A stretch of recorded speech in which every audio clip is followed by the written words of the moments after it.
Salut à tous, bienvenue dans cette nouvelle vidéo. Alors je sais qu'on ne le dirait pas, mais aujourd'hui on va faire une vidéo Noël.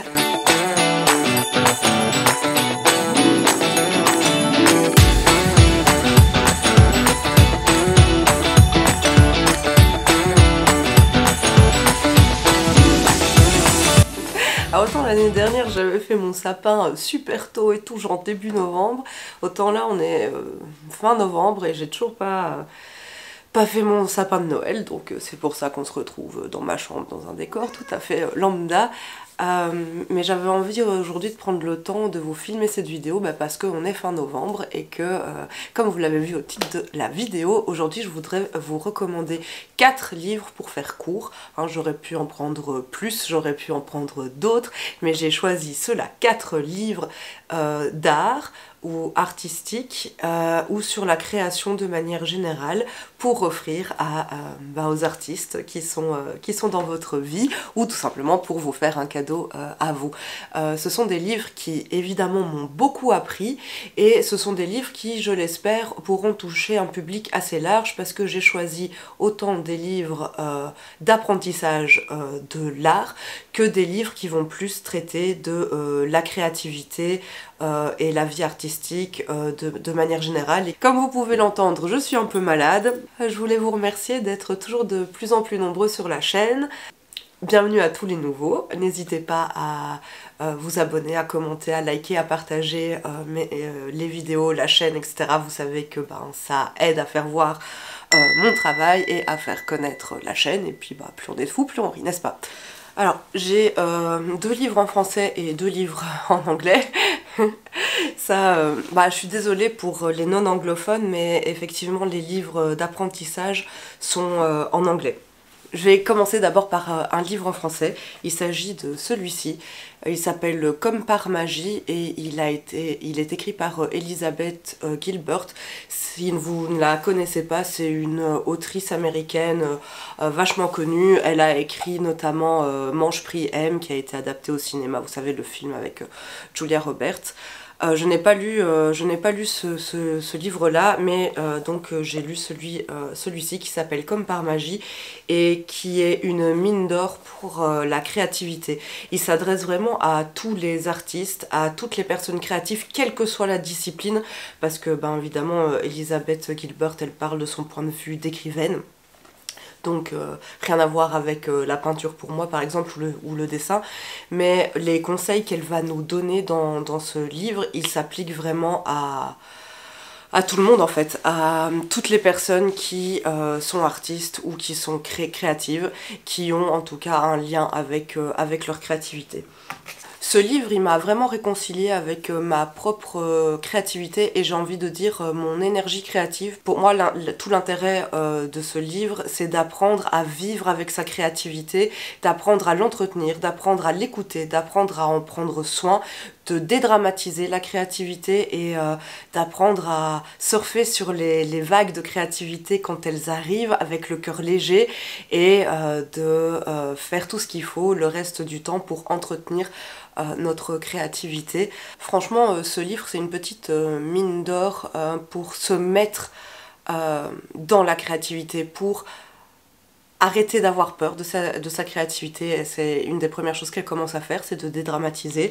Et puis il y a tout cet apprentissage qui est aussi le fruit de son expérience à elle, de ses rencontres. Ce que j'ai trouvé appréciable, c'est qu'elle va nous guider dans les différents aspects que peut revêtir la créativité et surtout dans les différentes réactions qu'un artiste peut avoir face à sa créativité, c'est-à-dire être excité ou au contraire en avoir peur, être paralysé, ne pas oser y aller, au contraire mettre son ego très en avant et être très dans la démonstration.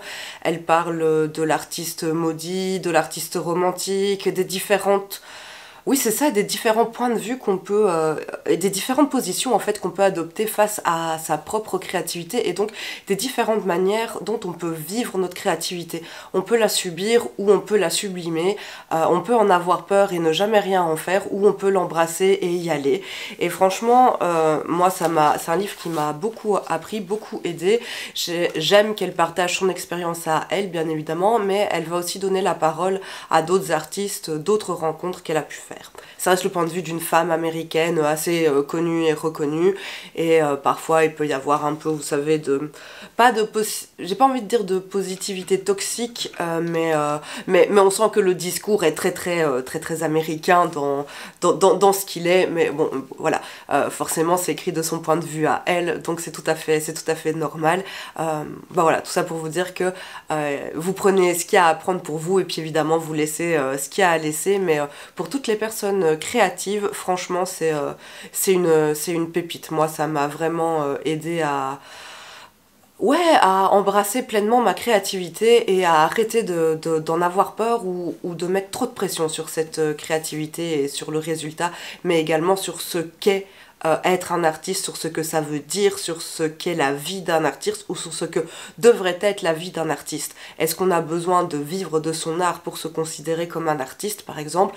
Ce sont des sujets que Elizabeth Gilbert traite dans ce petit livre qui se lit à la fois très rapidement et à la fois il est dense en information et il est très enrichissant, donc moi j'ai pris mon temps pour le lire et je pense que j'y reviendrai de temps en temps avec grand plaisir. Maintenant on va changer la batterie puisque forcément on n'a plus de batterie, hein? Alors je vais continuer avec les 2 livres en anglais et ensuite on reviendra sur un livre qui est plus tout grand public, j'ai envie de dire. Le premier livre en anglais que j'ai envie de vous conseiller si vous avez envie d'apprendre à dessiner ou peindre, ou je pense même si vous êtes photographe ou designer ou ouais, dans les métiers de l'image, ou en tout cas intéressé par l'image, et que vous avez envie d'en apprendre beaucoup plus sur la lumière et les couleurs, c'est ce livre de James Gurney. Oh, je l'adore, j'adore James Gurney. Il fait des vidéos sur YouTube que je trouve exceptionnelles, je pense que je vous en ai déjà parlé, où il peint notamment à la gouache, et il donne de très nombreux conseils, des conseils très précieux en tout cas qui moi m'aident beaucoup dans ma pratique de l'art et de la peinture. Bref, donc son livre s'appelle Color and Light, A Guide for the Realist Painter, avec mon super accent anglais, n'est-ce pas? Et alors ça c'est une mine d'or. Je vous ferai des images parce que je ne vais pas vous montrer là comme ça va rien donner, mais c'est un livre, certes en anglais, je pense qu'il est relativement abordable en termes de lecture. Ce que j'ai beaucoup aimé dans ce livre, c'est qu'il est très complet pour nous aider à appréhender les différents types de lumière et surtout comment rendre la lumière en peinture, ce qui n'est pas toujours, ou en dessin, ce qui n'est pas toujours évident. Un des gros plus du livre, c'est vraiment son chapitrage qui nous prend par la main et qui nous emmène du tout début des concepts de lumière et de couleur à des choses très spécifiques. On va vraiment avoir des mises en situation de différents types de lumière à différents moments de la journée, dans différentes ambiances, à l'intérieur, à l'extérieur, des lumières artificielles, des lumières naturelles, la fin de journée, la nuit.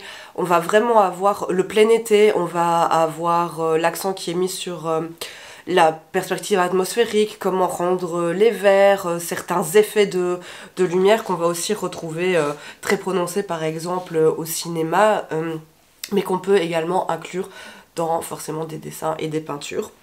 C'est un livre très complet sur la lumière et la couleur. Il nous apprend même à mélanger correctement les couleurs en traditionnel pour avoir des résultats, le résultat qu'on souhaite. J'ai passé pas mal de temps sur ce livre, j'ai pris d'ailleurs beaucoup de notes et j'y reviens avec grand plaisir. Et j'ai hâte de lire un second livre de James Gurney où là il va s'intéresser à comment rendre réel des dessins d'imagination. Ça m'intéresse beaucoup aussi. Et je ne manquerai pas de vous en reparler dès que je l'aurai lu, que j'aurai pris mes notes et que j'en aurai ressorti ce qui va m'intéresser. Franchement, ce livre Color and Light m'a vraiment aidé à bien progresser ces derniers mois, je vais dire. J'ai encore beaucoup à apprendre, c'est certain, mais ce livre, il est vraiment, enfin c'est une pépite pour ça. Il est très très complet, très bien fait, mais j'arrête pas de me le répéter. Et alors il est surtout très agréable à regarder parce que, comme vous pourrez le voir sur les images, il est agrémenté de plein de superbes peintures de James Gurney, mais également d'autres artistes. C'est vraiment un livre que j'aime beaucoup.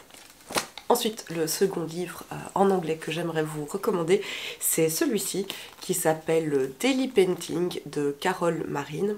Daily Painting. Alors j'aime beaucoup la tagline qui dit Paint small and often to become a more creative, productive and successful artist.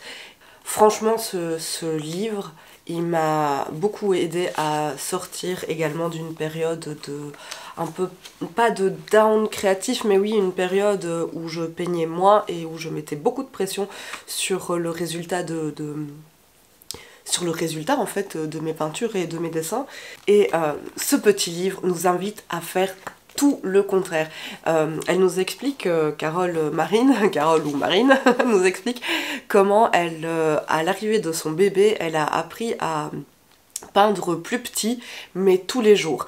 Elle nous invite dans sa routine, donc elle peint à l'huile, mais peu importe votre médium de prédilection, elle nous invite vraiment dans sa routine créative. Elle nous explique que tous les jours, pendant que son bébé dormait, elle arrivait à peindre, ou elle le fait toujours, je ne sais pas, mais elle arrive à peindre un tableau de 15 par 15 ou 20 par 20 cm chaque jour. Ce qui lui a vraiment permis de devenir plus productive et de peindre plus tout simplement, et donc de s'améliorer, de voir son style se forger et également de pouvoir vendre des tableaux et des productions et des réalisations quoi. C'est un livre assez complet qui va nous prendre par la main sur tant sur le pourquoi sur pourquoi c'est bon de peindre petit et souvent, en tout cas le plus souvent possible, et surtout comment le faire en pratique au quotidien. Donc elle nous parle de matériel, elle nous parle de son setup dans son atelier ou son appartement pour pouvoir, quand justement ce temps de création se présente, avoir juste à hop jumper dans l'activité et à se mettre derrière sa toile et à peindre parce que tout est déjà prêt. Comment se simplifier la vie au maximum pour que quand on a l'occasion de peindre, on puisse directement se mettre en action, se mettre à la tâche. Elle nous parle également de différents setups d'éclairage parce qu'elle peint beaucoup de nature morte, etc. Donc il y a aussi toute une partie plutôt technique là-dessus dans ce petit livre, et franchement je le conseille aussi à tous les créatifs parce que ici il s'agit de peinture, mais on peut appliquer ça à n'importe quel art, on peut appliquer les mêmes méthodes à l'écriture, à la sculpture. C'est vraiment un livre qui va vous aider à sortir du marasme ou du hard block ou de la procrastination ou du perfectionnisme, et qui va vous dire vous permettre d'y aller et de vous dire allez-y, peignez souvent, peignez tous les jours, peignez le plus souvent possible avec le cœur léger. Après vous le partagez pas, vous en parlez, vous n'en parlez pas, ça c'est libre à vous.